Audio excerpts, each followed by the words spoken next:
बिस्मिल्लाहिर्रहमानिर्रहीम। अस्सलाम वालेकुम। ये वाक़या है एक मोर का कि मोर को जन्नत से क्यों निकाला गया। मोर जितना अब खूबसूरत है इससे कहीं ज़्यादा जन्नत में खूबसूरत था। मोर की खूबसूरती पे सभी परिंदे फ़िदा थे। मोर से ऐसी कौन सी खता हो गई थी जिससे अल्लाह तबारक तआला ने मोर को जन्नत से निकाल दिया। अल्लाह तबारक तआला ने जब हज़रत आदम अलैहिस्सलाम और अम्मा हवा को बनाया, इसके बाद इनको जन्नत में भेज दिया। वो दोनों जन्नत में बहुत ही पुरसुकून रहते थे, बहुत ही लजीजा मेवे फल खाते थे। शैतान जन्नत से निकाला जा चुका था। शैतान की हज़रत आदम अलैहिस्सलाम से दुश्मनी हो गई थी।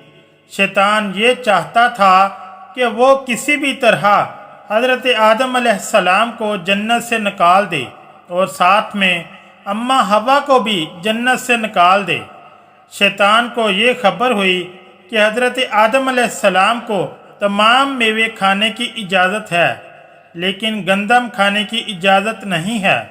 शैतान इंतकाम की आग दिल में लिए जन्नत के दरवाजे के पास बैठ गया और 300 साल तक वहाँ पर बैठा रहा कि कोई जन्नत के दरवाजे से बाहर आए और शैतान इससे बात कर सके।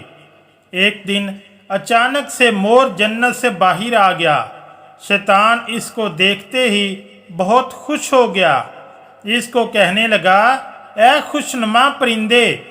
शैतान ने पूछा, ए खूबसूरत परिंदे, तुम कौन हो? मोर बोला, मैं मोर हूँ, अब तुम अपना तारुफ करवाओ। शैतान ने जवाब दिया कि मैं आलम करोबिया का एक फ़रिश्ता हूँ। मैं अल्लाह पाक की इबादत से एक पल भी गाफिल नहीं हूँ। मैं चाहता हूँ कि मैं जन्नत में जाऊँ, वहाँ की नेमतों का अपनी आँखों से मुशाहिदा करूँ। शैतान मोर को कहने लगा कि तुम मुझे जन्नत के अंदर ले जाओ, मैं तुम्हें 3 ऐसी बातें बताऊंगा जिससे तुम्हें अबदी ज़िंदगी हासिल हो जाएगी। तुम्हें बुढ़ापा और बीमारी नहीं आएगी, तुम हमेशा जन्नत में ही रहोगे। लालच में आकर मोर ने कहा कि मुझ में तो इतनी ताकत नहीं है कि मैं तुम्हें जन्नत के अंदर ले जाऊं, लेकिन एक सांप मेरा दोस्त है, वो शायद तुम्हारी मदद कर सके। ये कहकर मोर सांप के पास आया, इसको सारी बात बताई। सांप भी शैतान की बातों से बहुत खुश हो गया। शैतान को अपने मुंह में छुपाकर जन्नत में दाखिल हो गया और शैतान अपनी चाल में कामयाब हो गया। जन्नत के तमाम निगहबानों को ये मालूम था कि शैतान ये चाल चल रहा है और जन्नत में दाखिल हो चुका है। फरिश्ते शैतान को जन्नत से निकालने लगे। तभी अल्लाह पाक का हुक्म हुआ कि इसको अभी तक जन्नत में ही रहने दिया जाए।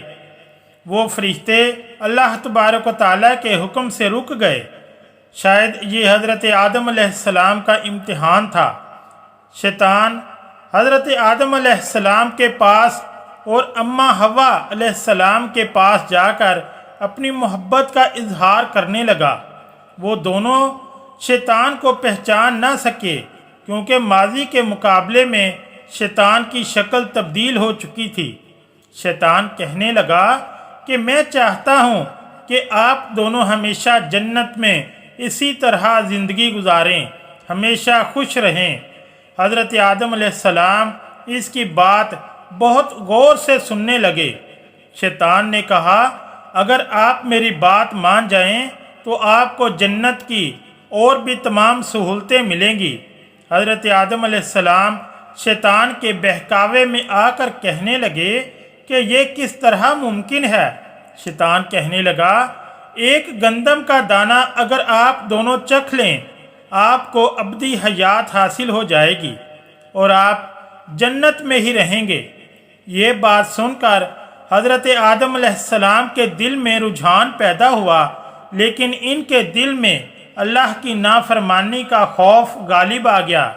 جبکہ اماں ہوا شیطان کی باتوں میں آ گئی۔ ان دونوں نے اس گندم کے دانے کو چکھ لیا۔ یہ کہانی تو بہت طویل ہے لیکن مختصر سی بات ہوگی۔ اللہ تبارک و تعالیٰ نے فرشتوں کو یہ حکم دیا کہ حضرت آدم علیہ السلام کو سری لنکا کے قریب نیچے زمین پر بھیج دیا جائے اور اماں ہوا کو جدہ کی سرزمین پر جا اتارا۔ شیطان کو جنت سے حضرت آدم علیہ السلام کو سجدہ نہ کرنے کی وجہ سے نکالا گیا تھا۔ جن خوبصورت پاؤں سے چل کر مور شیطان کو اندر لے کر آیا تھا، وہی خوبصورت پاؤں اللہ پاک نے مور سے لے لیے۔ مور اور سانپ کو بھی جنت سے نکال دیا گیا۔ حضرت آدم علیہ السلام اور اماں ہوا کافی عرصہ اللہ پاک سے معافی مانگتے رہے، روتے رہے اور ایک دوسرے سے جدا ہو کر ایک دوسرے کو ڈھونڈتے رہے۔ اللہ تبارک و تعالیٰ کے آگے دعا کرتے رہے۔ بہت ہی مدتیں گزر چکی تھیں۔ اس کے بعد اللہ پاک نے ان کی توبہ قبول کر لی تھی اور ان کو آپس میں ملا دیا تھا۔ اگر آپ کو یہ ہماری اسلامی ویڈیو اچھی لگی ہے تو ویڈیو کو لائک اور چینل کو سبسکرائب کر لیں۔ شکریہ۔ اللہ حافظ۔